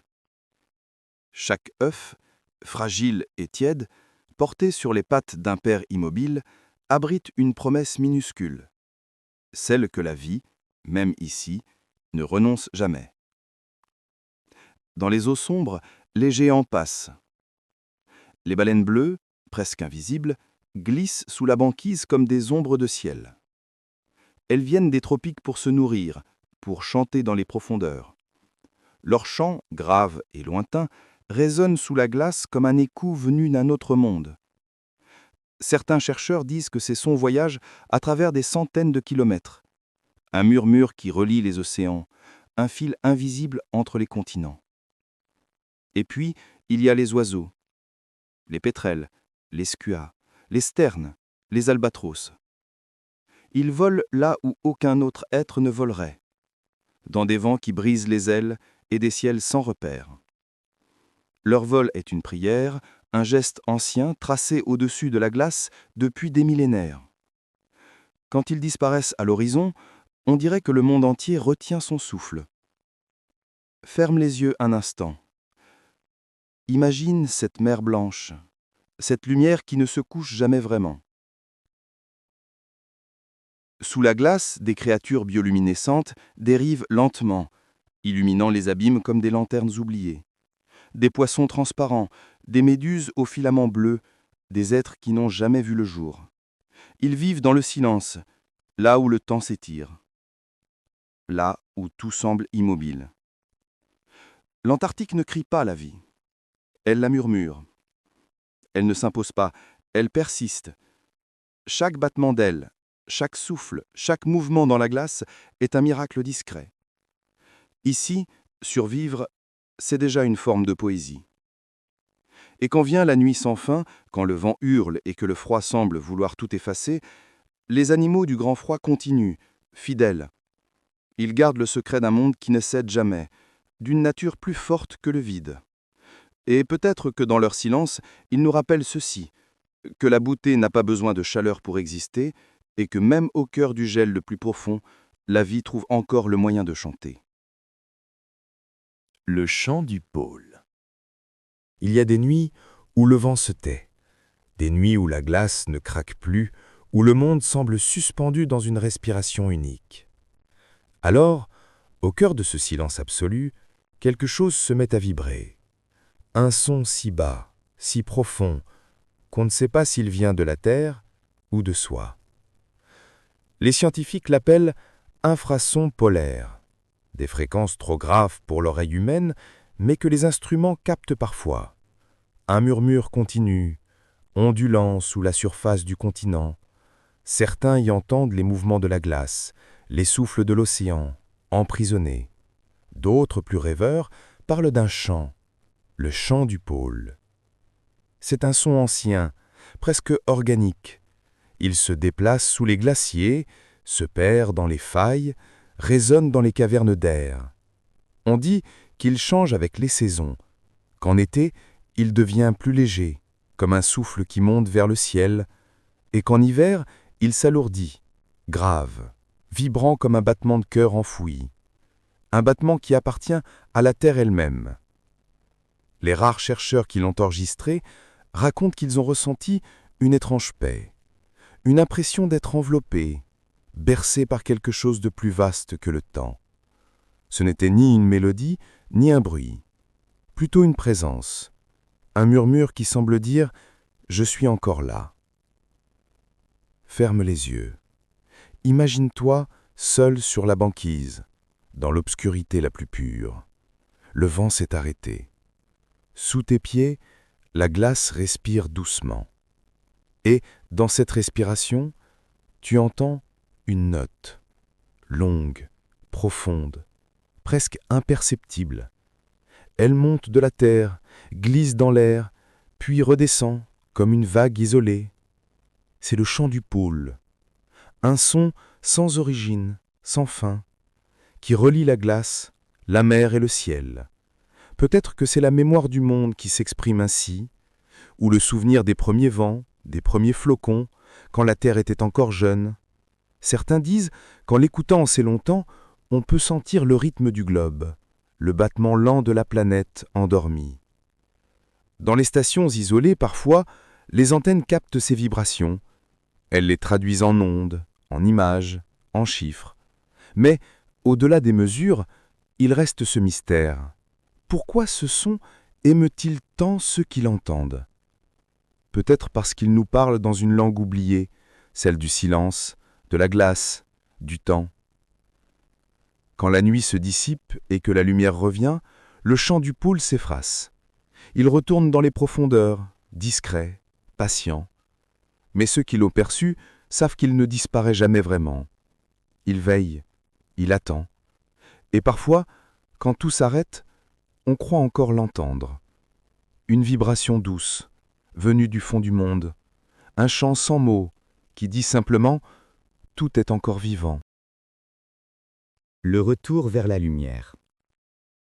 La nuit polaire se retire lentement, comme un voile qu'on soulève. Après des mois de ténèbres bleutées, une ligne pâle apparaît à l'horizon. Ce n'est d'abord qu'un reflet, une hésitation du jour, mais le monde s'y accroche avec patience. Le ciel se déchire en silence, laissant passer un souffle doré qui s'étend sur la glace. Le vent perd de sa morsure, son chant devient plus doux, moins tranchant. Dans l'air, un parfum nouveau circule, celui de la mer cachée sous les glaces, celui du sel et de la vie qui reprend.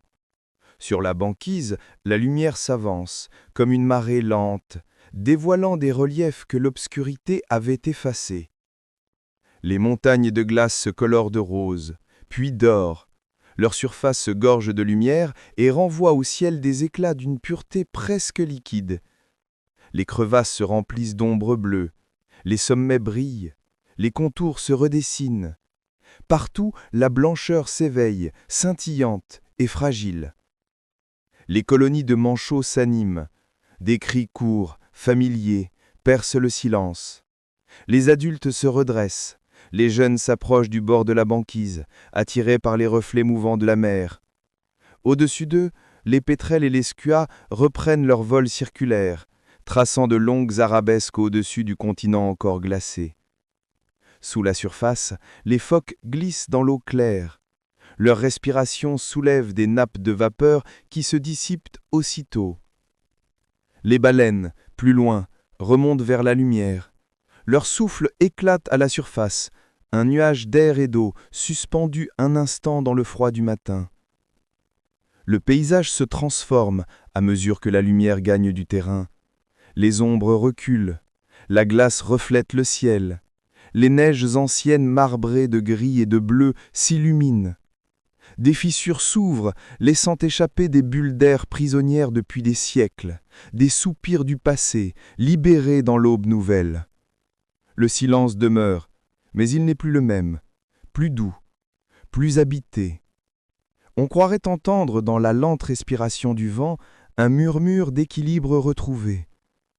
La lumière a ramené le mouvement, le rythme, la mesure du temps. L'Antarctique sort de son sommeil.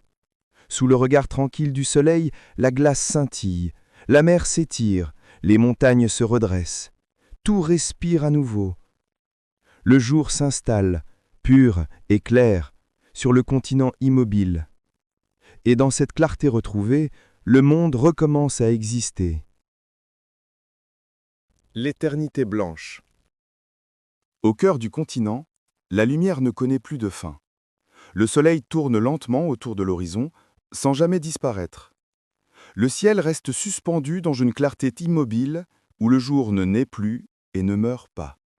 Tout semble figé, offert à une paix sans mesure. La blancheur règne sur tout. Elle recouvre la mer, les montagnes, les failles, jusqu'à l'idée même de distance. Il n'y a plus ni haut ni bas, ni proche ni lointain, seulement un espace total, sans bord, où la lumière se confond avec la matière. Chaque souffle de vent déplace des éclats minuscules, des poussières de glace, qui flottent comme un feu invisible. Dans cette clarté infinie, le temps perd sa forme. Les heures ne se distinguent plus. Le jour s'étire, continue, sans mesure, et l'esprit s'y dissout comme la neige dans l'eau. Rien ne semble changer, et pourtant tout bouge, imperceptiblement. Les ombres s'allongent, les teintes glissent du blanc pur au doré, puis au bleu très pâle. Le monde respire sans bruit. La glace, sous la surface, conserve la mémoire des siècles, elle garde en couche translucide les traces du vent ancien, des pluies d'un autre âge, des cendres venues d'ailleurs. Chaque strate raconte un fragment d'histoire, une respiration de la terre avant la présence humaine. C'est une bibliothèque muette, écrite en froid et en lumière. Les rares êtres vivants qui traversent ce royaume se fondent dans son silence. Un phoque endormi sur la glace semble sculpté dans la neige. Un oiseau plane, seul, minuscule trait noir dans l'immensité. Rien ne trouble l'ordre de ce monde. Même le bruit du vent paraît absorbé, avalé par la blancheur. Il n'existe ici ni trace ni oubli. L'Antarctique demeure, vaste et immobile, hors du temps des hommes. Ces glaces avancent, reculent, se brisent, se reforment. Cycle sans témoin, mouvement d'une lenteur qui défie toute mesure. Ce continent ne promet rien, ne retient rien. Il se contente d'être. Sous la lumière sans fin, la Terre se contemple elle-même. Le froid n'est plus une menace, mais un équilibre. La blancheur, un voile posé sur le monde, protège ce qu'il reste de pur. Dans cette éternité silencieuse, tout semble suspendu entre le commencement et la fin, un instant figé qui dure depuis des millions d'années. Et lorsque le vent se lève à nouveau, soulevant des tourbillons de neige fine, le paysage se referme sur lui-même, parfait, inaltérable. Rien ne subsiste du passage, rien ne demeure que la lumière. Ainsi vit le pôle, dans la clarté sans ombre de son éternité blanche. Le voyage s'achève ici, là où la glace rejoint le ciel. Nous avons traversé les légendes, les ombres, les découvertes, et pourtant l'essentiel nous échappe encore. Car peut-être que le mystère de l'Antarctique n'est pas enfoui sous la glace, mais dans notre propre regard, dans ce besoin de chercher, de comprendre, de rêver encore même quand tout semble figé. Quand la nuit polaire s'étend et que les étoiles du sud scintillent sur la neige, le monde se tait. Et dans ce silence, la Terre nous raconte une dernière histoire, celle du temps, du froid et de l'éternité.